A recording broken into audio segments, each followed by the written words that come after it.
You know, big pew-pew sticks that go boom-boom. Oh, let's get sad Guns now. are everywhere in America, and I do mean everywhere.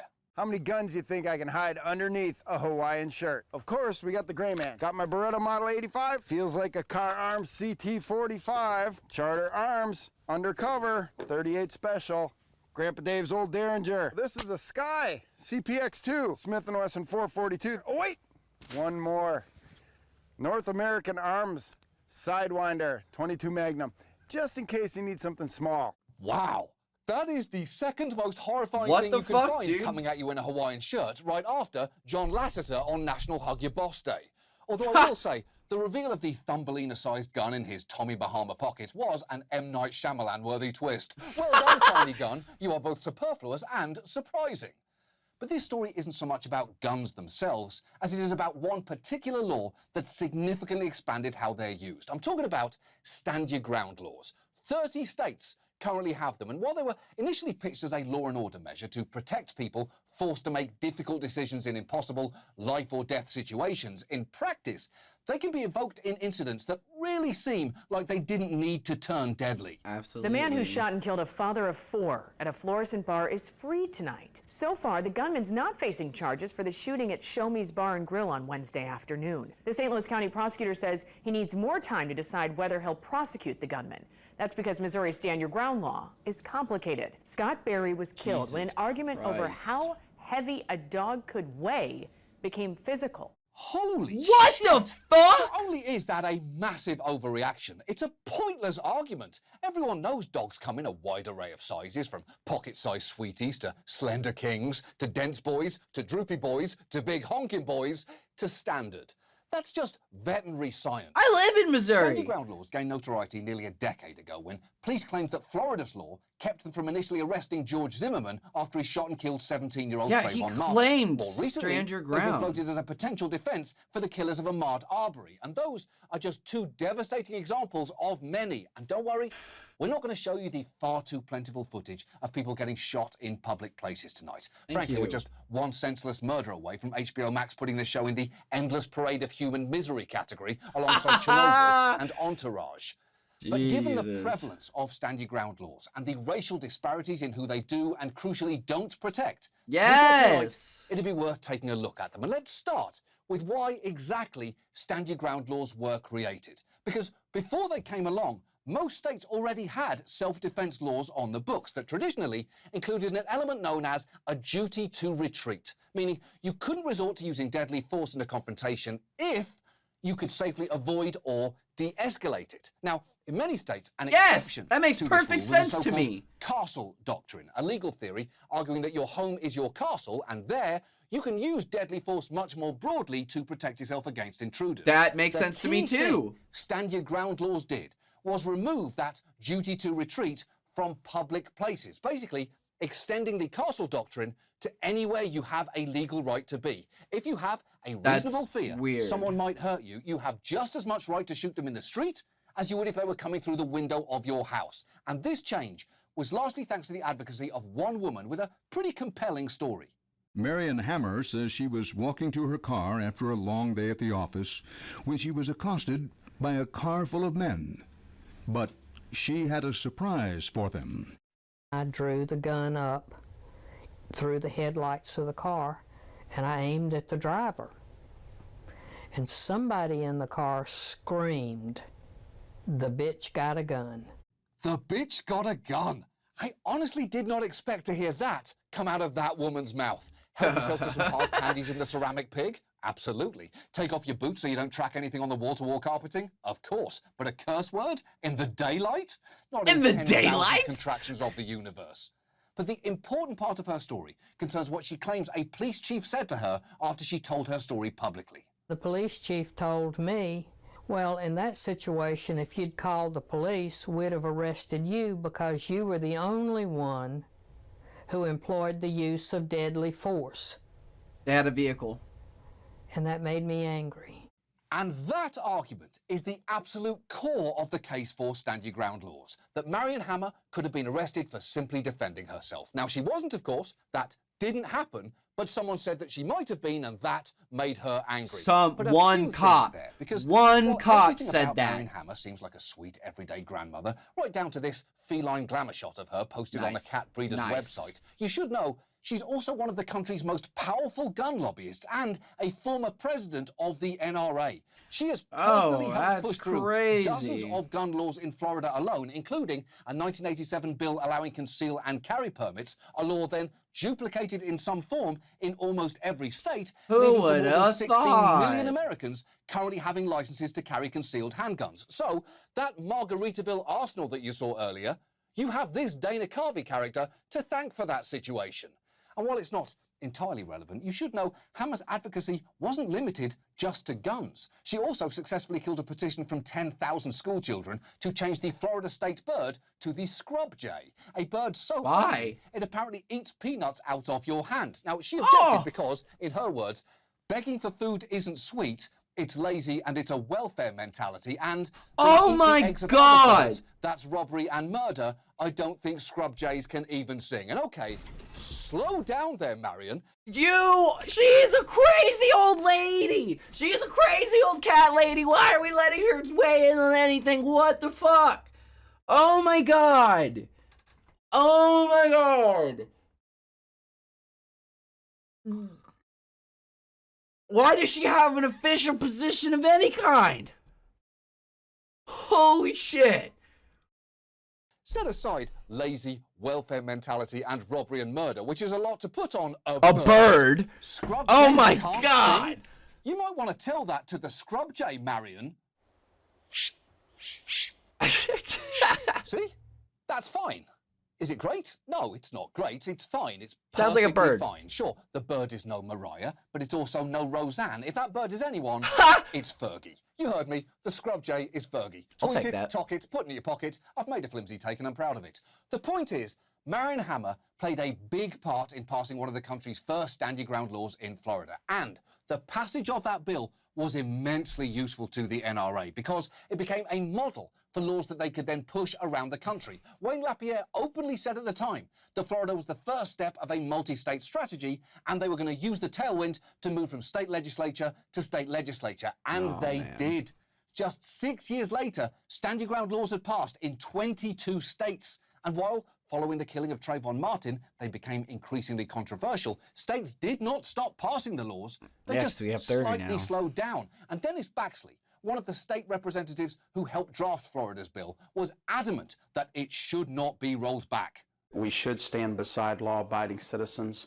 They should not be treated as a criminal. They're doing something positive, which is stopping a violent act from occurring. There are going to be times with close calls near the foul line. Is it in or is it out? Who's the assailant and who's the victim? You are talking about human lives. Is it in or is it out? Is it right or is it wrong? Is it self-defense? Or is it a murder provoked by debate about how much a dog can weigh that turned physical? Who can say? Not that guy. And that is a little bit of exactly, not that guy. Not that guy, not regular people, which is why they shouldn't be making these decisions. Determining questions of guilt incredibly difficult because it all comes down to perceived fear. Whether you legitimately saw someone as a threat. And that is definitionally subjective. What I am afraid of, snakes, clowns, and Tilda Swinton, Jesus Christ, might not be what you are. And it's made even harder by the fact that often the only other person who knows what happened in the incident is now dead. And citing stand your ground as a legal defense has been extremely successful. In Florida alone, as of 2012, nearly 70% of people who claimed it as a defense had gone free. And advocates for these laws will tell you that that's a good thing. That before their introduction, good people were getting sent to jail all of the time simply for defending themselves. But they never had much actual evidence for that beyond hypotheticals like Marion Hammer's story about how someone said she could have gone to jail, but crucially, she didn't. So stand your ground laws weren't really fixing a problem that needed solving, and the dangers they posed were pretty obvious to some from the start. When Georgia was debating a stand your ground law in 2006, a local station asked people in the streets what they thought, and watch as their third interviewee realizes something that the first two don't. I think it's a lower crime myself, because a person's going to think twice about running up on a citizen if he thinks that citizen's armed. If you feel your life's in danger, I think it's a good law. I think it's going to get a lot of people hurt. Why is that? Well, because when you walk up to me in the parking lot, I didn't know who you were, and by this law, if I felt that you threatened me, I could have just shot you right now. You know, that's not right. Yeah, that Yeah. last guy is completely right. And in hindsight, maybe we shouldn't have listened to the man in the Pride of the South hat that, by the way, shit. features a portrait of Robert E. Lee over a Confederate flag. That hat Oh my alone should have God. immediately disqualified anything he said. It's like if Anthony Fauci wore this bucket hat that says Daddy in the Shrek font. If he did, you'd be duty-bound to ignore anything I don't that know, he said. dude. If the fact Fauci is, if we Fauci now- came out in a Daddy Shrek hat, I'm pretty sure I'm in his camp even harder, dude. Are you kidding me? I'll get a bucket hat that says Daddy Shrek too. We can fucking start a crew. Me and Fauci. That was fucking sick. That hat was actually dope. Is that a real hat? That's a real hat. I'm gonna get it. I'm not even playing. I don't even wear hats, but I'll wear that hat. That hat was cool. No, overall, not only do stand your ground laws not deter crime, they may actually increase violence. In stand your ground states, homicides overall have increased nearly 11% since the law's enactment. Whereas Shocking. in states without those laws, the homicide rate went down by just over 2%. In fact, another study found such laws translate into an additional 600 homicides per Jesus year. And if you're thinking, well, come on, Christ. you can't draw a straight line between these specific laws and people's actions. Yes, you can, In some because of the cases. You very much can. Yeah. Including one of the very first stand your ground cases in Texas. Yeah, That of because there's a Joe court Horn. trail. He called 911 There's a to paper report trail. a burglary happening during the day at his next door neighbor's house. I've got a shotgun. Do you want me to stop him? Nope, don't do that. Ain't no property worth shooting somebody over, okay? Joe Horn sounds clearly upset. I'm not going to let him get away with it. I can't take a chance on getting killed over this, okay? No. I'm going to shoot. I'm going to shoot. But the 911 dispatcher warns Horn to stay inside at least a dozen separate times. I've got officers coming out there. I don't want you to go outside that house. Then Horn, sounding angrier by the moment, cites the new Texas law. But I have a right to protect myself too, sir, and you understand that. Yes, and the you laws have been changed in this country since September the 1st, and you know it and I know it. Jesus. Yeah. Fuck. Joe Horn knew what the law said, and despite the dispatcher warning him not to go outside 14 times, he did just that and killed 2 people, with autopsy reports later showing that both men appeared to have been shot in the back.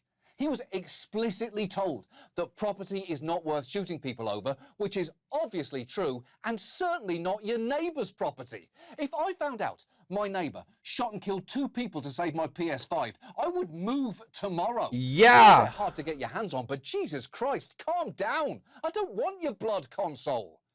And thanks to Texas's new stand your ground laws, Joe Horn was never arrested, and ultimately a grand jury declined to ever charge him with a crime. And not only was Horn spared any consequences, he was later celebrated as a hero. You had 911 on, and you said, I'm going to go stop them. You got to get here. I'm going to stop them. They said, no, don't go out. You stopped them. course They it was came Fox towards you. You News. shot them. Yes, sir, that's Right. correct. And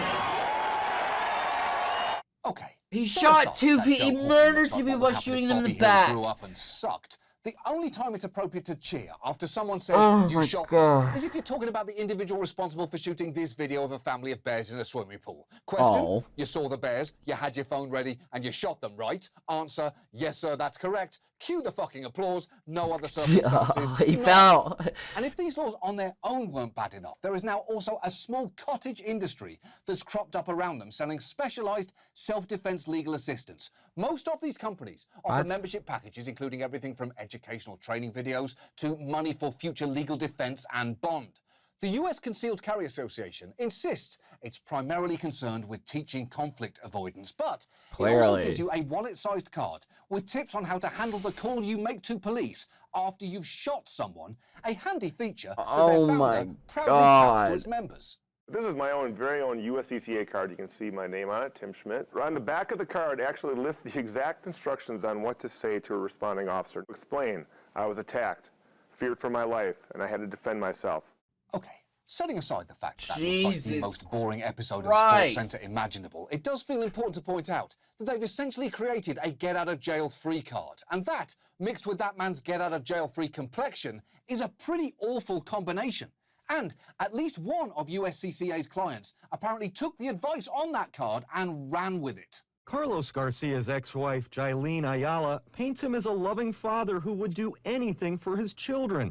She believes he was intoxicated when he showed up to pick up his kids and got into an argument with the next-door neighbor, Nick Julian IV, over him playing loud music in the car. Julian armed himself with a handgun and shot Garcia, he claims, in self-defense. Neighbors came out as Julian IV was on with 911. 911, what is your emergency? Yes, ma'am. I just had a man attack me in my front yard. He attacked me, and I had to use force. I was afraid for my life. Yeah, it seems all you have to do is memorize a few key phrases and you too could be free to shoot with impunity. It's basically Rosetta Stone for justified homicides. Because during his 911 call, Nick Julian made sure to say he feared for his life 3 separate times and can also be heard referring to his wallet and saying to someone, you just need to call them, give them the account number and my attorney. And by the time the police arrived, he was already on the phone with the US Concealed Carry Association setting up his legal defense before his victim had even been declared dead. And I know it might seem like these laws are just a free-for-all to shoot someone who scares you, but the truth is there are some limits, and you probably know where this is going. That is because while most disgusting. civilian shootings involve people of the same race, when cases involve shootings across racial lines, there are significant disparities in whose fear gets believed. Because the odds a white-on-black homicide was deemed justified by the police were 281% greater than the odds a white-on-white homicide was. And the expansion of stand-your-ground laws have appeared to worsen that disparity. A fact I'm pretty sure would surprise exactly 2 of these 3 men.